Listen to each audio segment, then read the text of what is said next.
Good morning. You're Jaleisha Wade, and Ms. Wade was previously in court, entered a plea of guilty to aggravated perjury.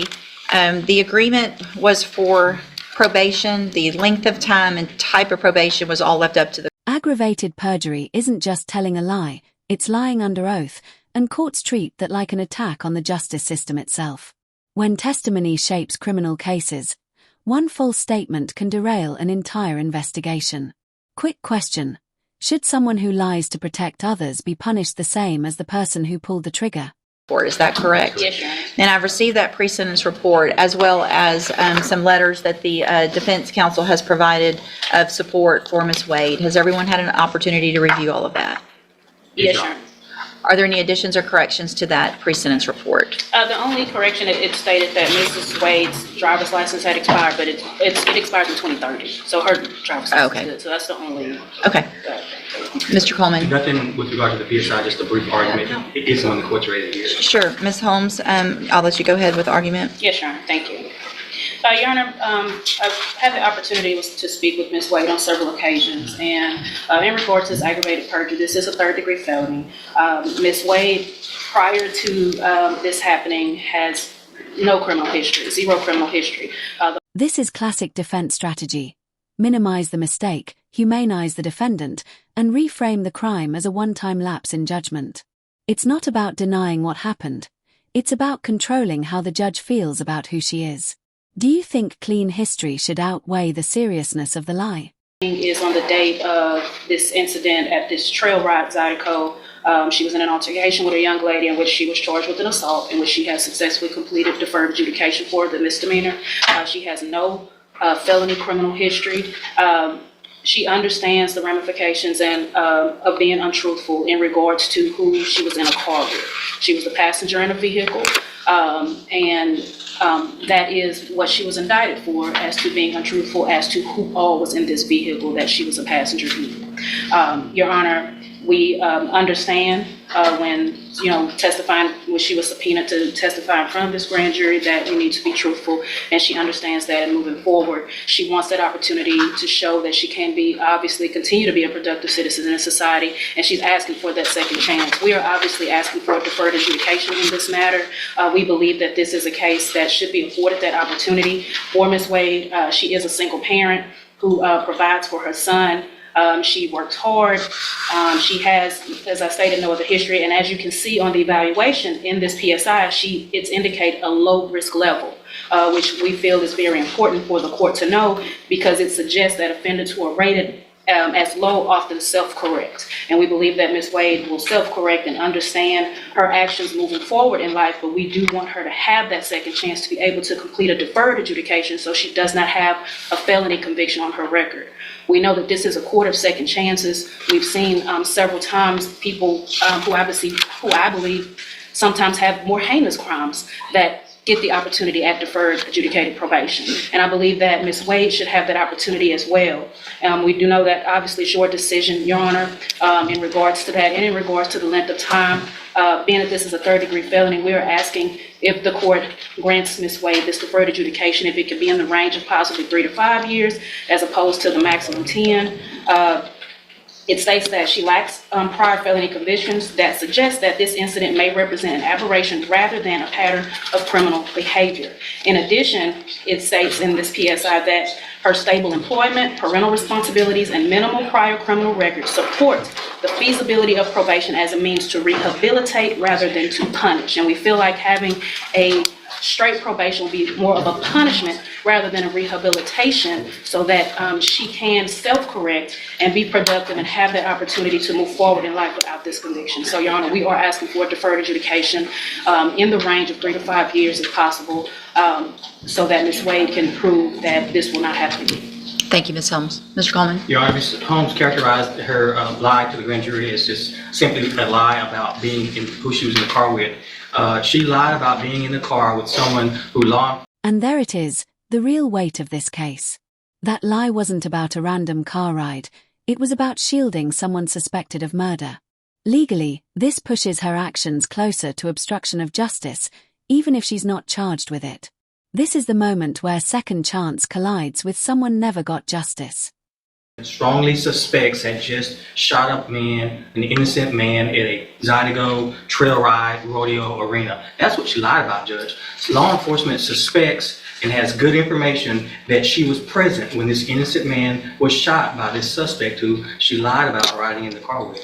Law enforcement has good reason to believe, and I believe as well, that she holds the key, has information that could bring that family of the defendant some justice, some closure, and help solve that unsolved murder and prosecute the person that's responsible for it, Judge. The nature and the gravity of this offense requires, Judge, it pains me to even have to offer probation, Judge, but there are certain realities that I have to deal with and that necessitate me making this offer of probation. That family has to live with the loss of their loved one and possibly that crime not being solved. And if they can live with that, Judge, this defendant can live with a felony conviction on her record for not, in my opinion, being completely truthful, providing all the information that she has. It is tantamount to obstruction or hindering a prosecution what this defendant has done and what she continues to do, Judge. She's fortunate that all I can do at this point is offer straight post-conviction probation and not tee her up with your judge. I am imploring the court, please, to put her on a straight probation, post-conviction probation, Judge, with as many conditions as the court sees fit.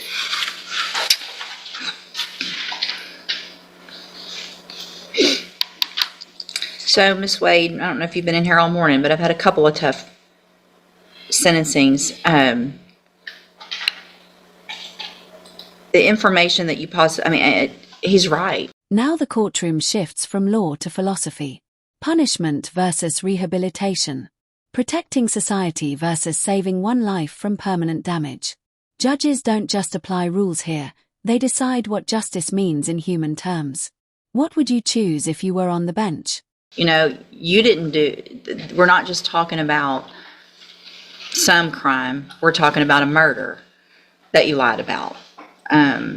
That still, when maybe never will be resolved. So I understand and agree with Mr. Coleman. The other side of that, other than that day, you've never been in trouble. And I don't know if there's a fear, if there's someone pressuring you, or those types of things, which I wouldn't be surprised of based on the people that we were dealing with regard to that murder charge.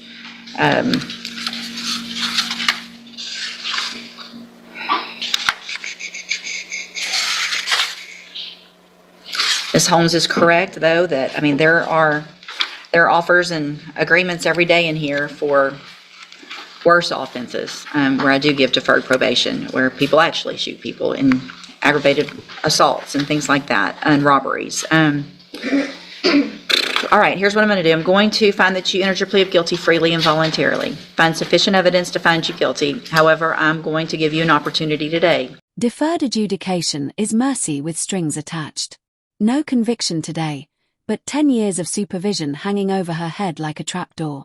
One mistake, and the felony comes back instantly. It's freedom, but on the strictest terms imaginable. And defer all proceedings and place you on probation. I am going to place you on probation for 10 years. So Ms. Holmes gets part of what she wants, and hopefully Mr. Coleman will feel a little more secure knowing that you will be under probation's watch for up to 10 years. I am going to order a $1,000 fine, order that you follow all of the rules and conditions of probation.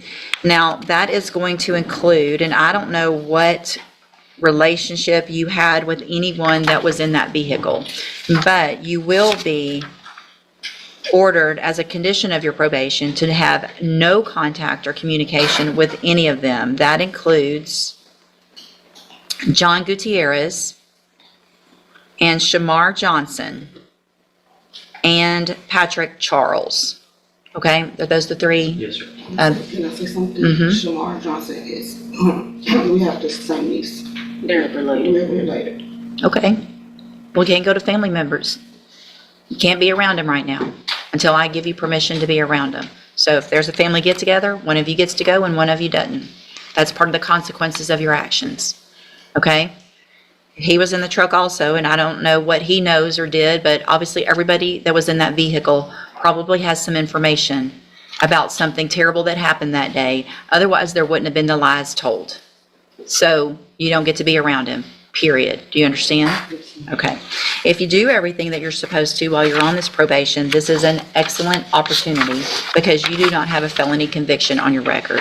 Oh, sorry. And if you successfully complete the probation, then you will never have a felony conviction. The case will be dismissed. The other side of that, however, is if you violate any condition of probation at all, you'll be brought back into court and you could be found guilty and you could be sent to prison for up to 10 years. Do you understand? Yes, sir. Sorry to interrupt, Your Honor. Would the court entertain or at least consider some jail time as a condition of probation? And if any of the alternative, maybe a condition of serving at least 1 day or 1 weekend in jail on the anniversary of the death of the victim in this case. I'm sorry, Your Honor. She is not charged with murder. Hold on. I'm not, here's the thing. Miss, hold on. It's fine. Miss, I appreciate that. Miss Richards I'm not going to put her in jail today if she's taking care of a child. But here's the thing, Miss Richards. Some people, I'm sorry, wrong, Miss Wade. I was looking at the wrong thing. Miss Wade. A lot of people, and Miss Holmes can tell you this, there was a time where I would give probation, people would come back, they'd mess up. Sometimes I'm given some extra chances. Those days are gone. That warning is the real sentence. Not the paperwork. Not the fine. One violation and the court won't hesitate to send her to prison. This is the justice system saying, you were trusted once, don't waste it. Would you see this as compassion or pressure that's impossible to live under? This is your chance. This is your chance. So if you violate, I can assure you that if we're standing in here, this man right here is going to remind me of what I should have done the first time with the conviction and possibly prison or send you to jail up front. So you need to do everything you're supposed to, follow all of the rules, and if you do that, again, this is your opportunity to put this behind you, continue living your life like it looks like the rest of the way you've been living it, other than on that day, hopefully. Right? Makes sense? Did I already hand you? I'm handing you the trial court certification that shows this was an agreement that I followed, and so you've waived your right to appeal. You need to have a seat here in the courtroom. Probation will call you up when she's ready to go over your paperwork. I do have a question. She lives in Texas City. I mean, that's Galveston County. Will she have the opportunity to transfer? Talk to probation today when she calls you up about where you live, and they'll have to do the appropriate paperwork, and it'll be transferred to where you live. Okay? 17-27697 on Justin Lee.